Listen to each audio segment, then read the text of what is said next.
Budget friendly fully loaded Sony camera ಯಾವುದಾದ್ರೂ ಇದೆ ಅಂತ ಹೇಳಿದ್ರೆ ನನ್ನ ಒಪಿನಿಯನ್ ಬಂದ್ಬಿಟ್ಟು ಸೋನಿ A7C. ಹೌದು, ಕಳೆದ 2.5 ವರ್ಷಗಳಿಂದ ನಾನು ಈ ಒಂದು ಕ್ಯಾಮ್ರಾನ ಯೂಸ್ ಮಾಡ್ತಾ ಇದ್ದೀನಿ. ಪ್ರೀ ವೆಡ್ಡಿಂಗ್ ಫೋಟೋಗ್ರಫಿಗೆ ಮತ್ತು ಪ್ರೀ ವೆಡ್ಡಿಂಗ್ ವೀಡಿಯೋಗ್ರಫಿಗೆ ಮತ್ತು ವೆಡ್ಡಿಂಗ್ ಫೋಟೋಗ್ರಫಿಗೂ ಕೂಡ ನಾನು ಈ ಒಂದು ಕ್ಯಾಮ್ರಾನ ಯೂಸ್ ಮಾಡ್ತಾ ಇದ್ದೀನಿ.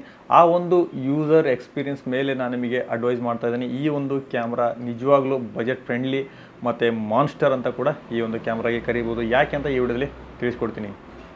ಸೊ ಮೊದಲನೇದಾಗಿ ಈ ಒಂದು ಕ್ಯಾಮ್ರಾ ಏನಿದೆ ಕಾಂಪ್ಯಾಕ್ಟ್ ಆಗಿರ್ತಕ್ಕಂಥದ್ದು. ಯಾಕೆಂದರೆ ಇದರ ಹೆಸರು ಬಂದ್ಬಿಟ್ಟೆ ಸೋನಿ A7C ಅಂದ್ರೆ ಕಾಂಪ್ಯಾಕ್ಟ್. ಈ ಒಂದು ಕ್ಯಾಮ್ರಾ ಕಾಂಪ್ಯಾಕ್ಟ್ ಆಗಿದೆ. ಇದರಲ್ಲಿ ಫ್ಲಿಪ್ ಸ್ಕ್ರೀನ್ ಕೂಡ ಸಿಗುತ್ತೆ ನಿಮಗೆ. ಫ್ಲಿಪ್ ಸ್ಕ್ರೀನ್ ತುಂಬ ಯೂಸ್ಫುಲ್ ಆಗುತ್ತೆ. ಫ್ಲಿಪ್ ಸ್ಕ್ರೀನ್ ಮತ್ತು ಟಿಲ್ಟ್ ಸ್ಕ್ರೀನ್ಗೂ ನಿಮಗೆ ಮೇಜರ್ ಡಿಫ್ರೆನ್ಸ್ ಇಲ್ಲ ಅನಿಸಿದ್ರು, ಬಟ್ ರಿಸಲ್ಟಲ್ಲಿ ಅಂದರೆ ನೀವು ಕ್ಯಾಪ್ಚರ್ ಮಾಡೋ ಟೈಮಲ್ಲಿ ಅಥವಾ ವಿಡಿಯೋ ಮಾಡೋ ಟೈಮಲ್ಲಿ ತುಂಬ ಡಿಫ್ರೆನ್ಸ್ ಆಗುತ್ತೆ. ಫ್ಲಿಪ್ ಸ್ಕ್ರೀನ್ ಇದ್ದರೆ ತುಂಬ ಯೂಸ್ಫುಲ್ ಆಗುತ್ತೆ. ನಿಮ್ಮ ಕೆಲಸ ನೀಟಾಗಿ ಪರ್ಫೆಕ್ಟಾಗಿ ಆಗುತ್ತೆ.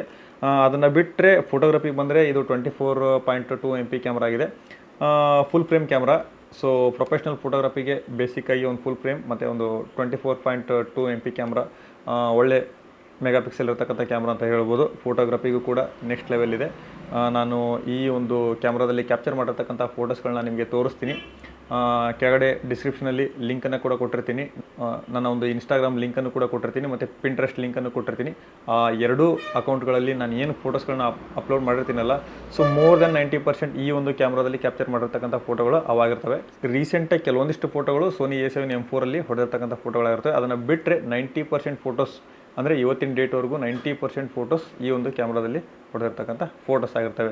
ಲೆನ್ಸನ್ನು ಯಾವುದು ಯೂಸ್ ಮಾಡ್ತಿದ್ದೆ ಅಂತ ಹೇಳಿದ್ರೆ ಅದು ಟ್ಯಾಮ್ರಾ ಅನ್ನೋದು 28-75 ಅಪೆಚರ್ 2.8 ಇರ್ತಕ್ಕಂಥ ಲೆನ್ಸನ್ನು ನಾನು ಇದುವರೆಗೂ ಯೂಸ್ ಮಾಡಿದ್ದೆ.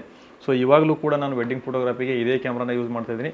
1,50,000ಕ್ಕಿಂತ ಜಾಸ್ತಿ ಶಟರ್ ಕೌಂಟ್ ಈ ಒಂದು ಕ್ಯಾಮ್ರಾದಾಗಿದೆ. ಇದುವರೆಗೂ ಒಂದು ಸಣ್ಣ ಪ್ರಾಬ್ಲಮ್ ಕೂಡ ಬಂದಿಲ್ಲ.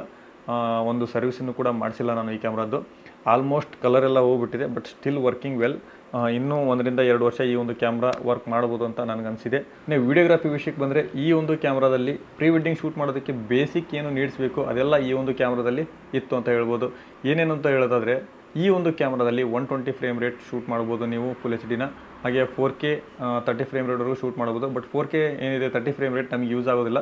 ಸೊ ನಾವು ಪ್ರೀ ವೆಡ್ಡಿಂಗ್ ವೀಡಿಯೋಸ್ನ ಜಾಸ್ತಿ ಮಾಡೋದ್ರಿಂದ ನನಗೆ 100 ಅಥವಾ 100ಕ್ಕಿಂತ ಹೆಚ್ಚು ಫ್ರೇಮ್ ರೇಟ್ ಇರ್ತಕ್ಕಂಥ ಕ್ಯಾಮ್ರಾ ಬೇಕಾಗಿತ್ತು.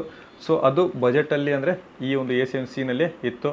100 and 120 ಫ್ರೇಮ್ ರೇಟ್ ಈ ಒಂದು ಕ್ಯಾಮ್ರಾದಲ್ಲಿ ಇದ್ದಿದ್ದರಿಂದ ನನಗೆ ವಿಡಿಯೋಗ್ರಫಿನಲ್ಲೂ ಕೂಡ ತುಂಬ ಯೂಸ್ಫುಲ್ ಆಗಿದೆ. ಹಾಗೆ ಈ ಒಂದು ಕ್ಯಾಮ್ರಾದಲ್ಲಿ SNQ ಆಪ್ಷನ್ ಕೂಡ ಇದೆ. SNQ ಅಂತ ಹೇಳಿದ್ರೆ ಸ್ಲೋ ಆ್ಯಂಡ್ ಕ್ವಿಕ್ ಅಂತ ಹೇಳಿದ್ರೆ ನೀವು ಇನ್ ಬಾಡಿ ಅಂದರೆ ನೀವು ಶೂಟ್ ಮಾಡೋವಾಗಲೇ ಸ್ಲೋ ಮೋಷನಲ್ಲಿ ಶೂಟ್ ಮಾಡ್ಕೋಬೋದು.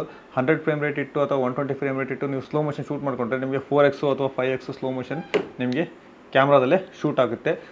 ಇದರಿಂದ ನಿಮ್ಗೆ ಏನು ಹೆಲ್ಪ್ ಆಗುತ್ತೆ ಅಂತ ಹೇಳಿದ್ರೆ ನೀವು ಶೂಟ್ ಮಾಡುವಾಗಲೇ ನೀವು ನೋಡ್ಕೋಬೋದು ಸೀನ್ ಯಾವ ರೀತಿ ಬಂದಿದೆ, ಇದು ಸಾಂಗಿಗೆ ಚೆನ್ನಾಗಾಗುತ್ತೋ ಇಲ್ವೋ, ಅಥವಾ ಎಕ್ಸ್ಪ್ರೆಷನ್ ಯಾವ ರೀತಿ ಕೊಟ್ಟಿದ್ದಾರೆ, ಚೆನ್ನಾಗಿ ಬಂದಿದೆಯೋ ಇಲ್ವೋ ಅನ್ನೋದನ್ನೆಲ್ಲ ಕೂಡ ನೀವು ಅಲ್ಲೇ ನೋಡ್ಕೋಬೋದು. ಆಲ್ಮೋಸ್ಟ್ ಎಲ್ಲ ಫೋಟೋಗ್ರಾಫರ್ಸು ಪ್ರೀ ವೆಡ್ಡಿಂಗ್ ಶೂಟನ್ನು ಅಥವಾ ಸಿನಿಮೆಟಿಕ್ ವೆಡ್ಡಿಂಗ್ ಶೂಟನ್ನು ಸ್ಲೋ ಮೋಷನಲ್ಲೇ ಮಾಡ್ತಾರೆ. ನನಗೆ ತಿಳಿದಿರೋ ಮಟ್ಟಿಗೆ ಹೆಚ್ಚು ಫೋಟೋಗ್ರಾಫರ್ ಶೂಟ್ ಮಾಡೋದು ಸ್ಲೋ ಮೋಷನಲ್ಲೇ. ಸೊ ಇದು ಕೂಡ ಈ ಒಂದು ಕ್ಯಾಮ್ರಾದಲ್ಲಿತ್ತು. ಹಾಗೆ S-Log ಅನ್ನೋ ಆಪ್ಷನ್ ಕೂಡ ಈ ಒಂದು ಕ್ಯಾಮ್ರಾದಲ್ಲಿದೆ. S-Log 2 ಮತ್ತು 3 ಈ ಕ್ಯಾಮ್ರಾದಲ್ಲಿ ಸಿಗುತ್ತೆ. ನಾನು ಜಾಸ್ತಿ S-Log 2ನ ಯೂಸ್ ಮಾಡ್ಕೊತಿದ್ದೆ. ಹಾಗೆ ಕಲರ್ ಗ್ರೇಡಿಂಗಿಗೂ ಕೂಡ ನನಗೆ ತುಂಬ ಈಸಿ ಆಗೋದು. ಹಾಗೆ ಲಟ್ಸ್ ಕೂಡ ಇದಕ್ಕೆ ಬೇಗ ಸಪೋರ್ಟ್ ಆಗೋದು. ಸೊ ಹಾಗಾಗಿ ಈ ಒಂದು ಕ್ಯಾಮ್ರಾ ನನಗೆ ಫೋಟೋಗಾಗಲಿ ವೀಡಿಯೋಗಾಗಲಿ ತುಂಬ ಸಪೋರ್ಟಿವ್ ಆಗಿದೆ. ಈ ಒಂದು ಕ್ಯಾಮ್ರಾದಲ್ಲಿ ಮಾಡಿರ್ತಕ್ಕಂಥ ವೀಡಿಯೋದ ಒಂದು ಲಿಂಕನ್ನು ಕೂಡ ನಾನು ನಿಮಗೆ ಡಿಸ್ಕ್ರಿಪ್ಷನಲ್ಲಿ ಕೊಟ್ಟಿರ್ತೀನಿ. ನೀವು ಆ ವಿಡಿಯೋನು ಕೂಡ ನೋಡ್ಬೋದು ಯಾವ ರೀತಿ ಬಂದಿದೆ ಅಂತ.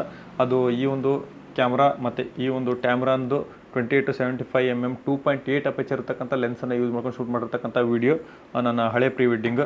ಸೊ ರೀಸೆಂಟಾಗಿ ನಾನು M4 ಕ್ಯಾಮ್ರಾನ ಯೂಸ್ ಮಾಡ್ತಾಯಿದ್ದೀನಿ. 35 mm ಮತ್ತು 85 mm ಯೂಸ್ ಮಾಡಿಕೊಂಡು ವೀಡಿಯೋಸ್ನ ಅಥವಾ ಫೋಟೋಸ್ನ ಶೂಟ್ ಮಾಡ್ತಾಯಿದ್ದೀನಿ. ಅದನ್ನು ಬಿಟ್ಟಾಕಿದರೆ ಇಲ್ಲಿವರೆಗೂ ನಾನು A7Cನೇ ಯೂಸ್ ಮಾಡಿದ್ದು.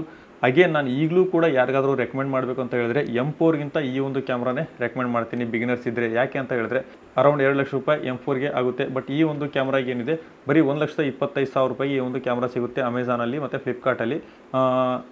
ರಿಟೇಲ್ ಶಾಪ್ಗಳಲ್ಲಿ ಇನ್ನೂ ಕೂಡ ಕಡಿಮೆ ಸಿಗ್ಬೋದು, ಅದ್ರ ಬಗ್ಗೆ ಐಡಿಯಾ ಇಲ್ಲ. ಇವೆರಡರ ಡಿಫ್ರೆನ್ಸ್ ನೋಡಿದ್ರೆ ಮೋರ್ ದೆನ್ 80,000 ರುಪೀಸ್ ಡಿಫ್ರೆನ್ಸ್ ಆಗುತ್ತೆ. ಸೊ ಅದನ್ನೆಲ್ಲ ನೋಡಿದಾಗ ನೀವು ಎಂಟ್ರಿ ಲೆವೆಲಿಗೆ ಸ್ಟಾರ್ಟ್ ಮಾಡ್ತಾಯಿದ್ದೀರಾ, ನಿಮ್ಗೆ ಇನ್ನೂ ಕಾನ್ಫಿಡೆಂಟ್ ಇಲ್ಲ, ಸ್ಟಾರ್ಟಿಂಗಲ್ಲಿ ನೋಡೋಣ ಅನ್ನೋದಾದರೆ ನೀವು ಈ A7Cನ ಆರಾಮಾಗಿ ತೊಗೋಬೋದು. ಇದ್ರ ಮೇಲೆ ನೀವು ಇನ್ವೆಸ್ಟ್ ಮಾಡಿರೋ ಅಮೌಂಟ್ 100% ರಿಟರ್ನ್ ಆಗೇ ಆಗುತ್ತೆ. ಯಾಕಂದರೆ ಇದು ಆಲ್ರೆಡಿ ನಾನು ಹೇಳಿರೋ ಹಾಗೆ ಫುಲ್ ಫ್ರೇಮ್ ಕ್ಯಾಮ್ರಾ ಕೂಡ ಹೌದು, ಒಳ್ಳೆ ಮೆಗಾಪಿಕ್ಸೆಲ್ ಕೂಡ ಇದರಲ್ಲಿದೆ, SNQ ಕೂಡ ಇದೆ, ಸೇಮ್ ಆ್ಯಸ್ M4 ಇರ್ತಕ್ಕಂಥ ಫೀಚರ್ಗಳು ಕೂಡ ಆಲ್ಮೋಸ್ಟ್ ಇದರಲ್ಲಿವೆ. ಅಂದರೆ full H D 120 frame rate ಕೂಡ ಇದರಲ್ಲಿದೆ. ಅದರಲ್ಲೂ ಕೂಡ ಅಷ್ಟೇ, ಅದರಲ್ಲಿ 4K 60 ಫ್ರೇಮ್ ರೇಟ್ ಅಡಿಷ್ನಲಿ ನಿಮಗೆ ಸಿಗ್ಬೋದು. ಬಟ್ ಅಲ್ಲಿ ಕ್ರಾಪ್ ಆಗುತ್ತೆ, ಇಲ್ಲೂ ಕೂಡ ಕ್ರಾಪ್ ಆಗ್ಬೋದು. ನನಗೆ ಅದ್ರ ಬಗ್ಗೆ ಕಂಪ್ಲೀಟ್ ಡೀಟೇಲ್ಸ್ ಗೊತ್ತಿಲ್ಲ, ಅಂದರೆ 4K ವಿಡಿಯೋ ಬಗ್ಗೆ ಗೊತ್ತಿಲ್ಲ. ನನಗೆ full H D 120 frame rate enough pre wedding ಮಾಡೋದಕ್ಕೆ ಅಷ್ಟು ಸಾಕಿತ್ತು. ಸೋನಿ M4 ಅಲ್ಲಿ ಎಕ್ಸ್ಟ್ರಾ ಏನಂತ ಹೇಳಿದ್ರೆ ಅದರಲ್ಲಿ 33 ಮೆಗಾ ಪಿಕ್ಸೆಲ್ ಕ್ಯಾಮ್ರಾ ಇದೆ. ಮತ್ತು ಅದಕ್ಕೂ ಇದಕ್ಕೂ ಮೇಜರ್ ಡಿಫ್ರೆನ್ಸ್ ಏನು ಅಂತ ಹೇಳಿದ್ರೆ 120 ಫ್ರೇಮ್ ರೇಟ್ ಇಟ್ಟರೂ ಕೂಡ ಫೇಸ್ ಟ್ರ್ಯಾಕಿಂಗ್ ಮತ್ತು ಐ ಟ್ರ್ಯಾಕಿಂಗ್ ಫೀಚರ್ ಸಿಗುತ್ತೆ. ಈ ಒಂದು ಕ್ಯಾಮ್ರಾದಲ್ಲಿ ಅದು ಸಿಗೋದಿಲ್ಲ. ಬಟ್ ಇದರಲ್ಲಿ ಬೇರೆ ರೀತಿಯ ಫೋಕಸ್ ಆಪ್ಷನ್ಗಳನ್ನ ನೀವು ಯೂಸ್ ಮಾಡಿಕೊಂಡು, ಅಂದರೆ ಒಂದು ಸತಿ ನೀವು ಇದರ ಫೋಕಸ್ ಸಿಸ್ಟಮನ್ನು ಅರ್ಥ ಮಾಡ್ಕೊಂಡ್ಬಿಟ್ರೆ ಅದನ್ನು ಯಾವ ರೀತಿ ಯೂಸ್ ಮಾಡ್ಬೋದು ಅದೇ ರೀತಿ ಆಲ್ಮೋಸ್ಟ್ ಇದನ್ನು ಕೂಡ ಯೂಸ್ ಮಾಡ್ಬೋದು. ಸ್ಟಿಲ್ ಈಗಲೂ ಕೂಡ ನಾನು ಇದನ್ನು ಫೋಟೋಗ್ರಫಿಗೆ ಯೂಸ್ ಮಾಡ್ತಾ ಇದ್ದೀನಿ. ಇವಾಗಲೂ ಕೂಡ ವೆಡ್ಡಿಂಗ್ ಫೋಟೋಗ್ರಫಿಗೆ ಈ ಕ್ಯಾಮ್ರಾನ ಯೂಸ್ ಮಾಡ್ತಾ ಇದ್ದೀನಿ. ಪ್ರೀ ವೆಡ್ಡಿಂಗ್ ಫೋಟೋಗ್ರಫಿ ಕೂಡ ಇವಾಗಲೂ ಯೂಸ್ ಮಾಡ್ತಾ ಇದ್ದೀನಿ. 1,50,000ಕ್ಕಿಂತ ಜಾಸ್ತಿ ಶಟರ್ ಕೌಂಟ್ ಆಗಿದೆ. ಮತ್ತು ಕಳೆದ 1 ವರ್ಷದಿಂದ ನಾನು ಇದರ ಒಂದು ಕ್ಯಾಮ್ರಾದ ಒಂದು ಲೆಕ್ಕನ ಬರೆದಿರೋದಕ್ಕೆ ಸ್ಟಾರ್ಟ್ ಮಾಡಿದ್ದೆ. ಸೊ ಯಾವ ರೀತಿ ಅಂತ ಹೇಳಿದ್ರೆ ಇದರ ಒಂದು ರೆಂಟನ್ನು ತೆಗೆದಿಟ್ಟಿದ್ದೆ. ಅದರ ಪ್ರಕಾರ ಲೆಕ್ಕ ಮಾಡಿದಾಗಲೂ ಕೂಡ ಈ ಒಂದು ಕ್ಯಾಮ್ರಾ ಮತ್ತು ಈ ಲೆನ್ಸ್ನ ರೆಂಟೇ ಬರೀ 3 ಲಕ್ಷ ರೂಪಾಯಿ ಆಗಿತ್ತು, ಬರೀ 1 ವರ್ಷಕ್ಕೆ. ಅದರ ಮೇಲೆ ನೀವು ತಿಳ್ಕೊಬೋದು ಈ ಕ್ಯಾಮ್ರಾ ಮೇಲೆ ಇನ್ವೆಸ್ಟ್ ಮಾಡಿದರೆ ನಿಮ್ಮ ಅಮೌಂಟ್ ಖಂಡಿತ ವಾಪಸ್ ಬರುತ್ತೆ. ಸೊ ಇದು ನನ್ನ ಒಂದು ಪರ್ಸ್ನಲ್ ಎಕ್ಸ್ಪೀರಿಯನ್ಸ್. ನೀವು ಬೇರೆ ಕ್ಯಾಮ್ರಾ ಜೊತೆ ಕಂಪೇರ್ ಮಾಡೋದಾದರೆ ಅದು ನಿಮಗೆ ಬಿಟ್ಟಿದ್ದು. ಕೆಲವರು ನಿಕಾನ್ Z6 ತೊಗೋತೀನಿ ಅಂತ ಹೇಳ್ತಾರೆ, ಅಥವಾ ಬೇರೆ ಇನ್ಯಾವುದೋ ಕ್ಯಾಮ್ರಾ ತೊಗೋತೀನಿ ಅಂತ ಹೇಳ್ತಾರೆ. ನಾನು ಪ್ರೈಸ್ಗೆ ಕಂಪ್ಯಾರಿಸನ್ ಮಾಡಿ ಹೇಳೋದಾದರೆ, ಅಥವಾ ನನ್ನ ಯೂಸರ್ ಎಕ್ಸ್ಪೀರಿಯನ್ಸ್ನ ಹೇಳೋದಾದರೆ ಈ ಒಂದು ಕ್ಯಾಮ್ರಾ ಬೆಟರ್. ನೀವು ಯಾವ ಕ್ಯಾಮ್ರಾ ಆದರೂ ತೊಗೊಳ್ಳಿ, ಬಟ್ ನನ್ನ ಒಂದು ಒಪಿನಿಯನ್ನ ನಾನು ತಿಳಿಸಿದ್ದೀನಿ. ಒಂದು ಇನ್ಫಾರ್ಮೇಷನಿಂದ ನಿಮಗೇನಾದರೂ ಹೆಲ್ಪ್ ಆಗಿದೆ ಅಂತ ಅನಿಸಿದ್ರೆ ಲೈಕ್ ಮಾಡೋದನ್ನು ಮರಿಬೇಡಿ, ಹಾಗೆ ಚಾನಲ್ಗೆ ಸಬ್ಸ್ಕ್ರೈಬ್ ಮಾಡೋದನ್ನು ಕೂಡ ಮರಿಬೇಡಿ. ಮತ್ತು ಮುಂದಿನ ವಿಡಿಯೋದಲ್ಲಿ ಇದೇ ರೀತಿ ಇನ್ಫಾರ್ಮೇಷನ್ ಬರ್ತೀನಿ. ಅಲ್ಲಿವರೆಗೂ ಟೇಕ್ ಕೇರ್, ಬಾಯ್ ಬಾಯ್.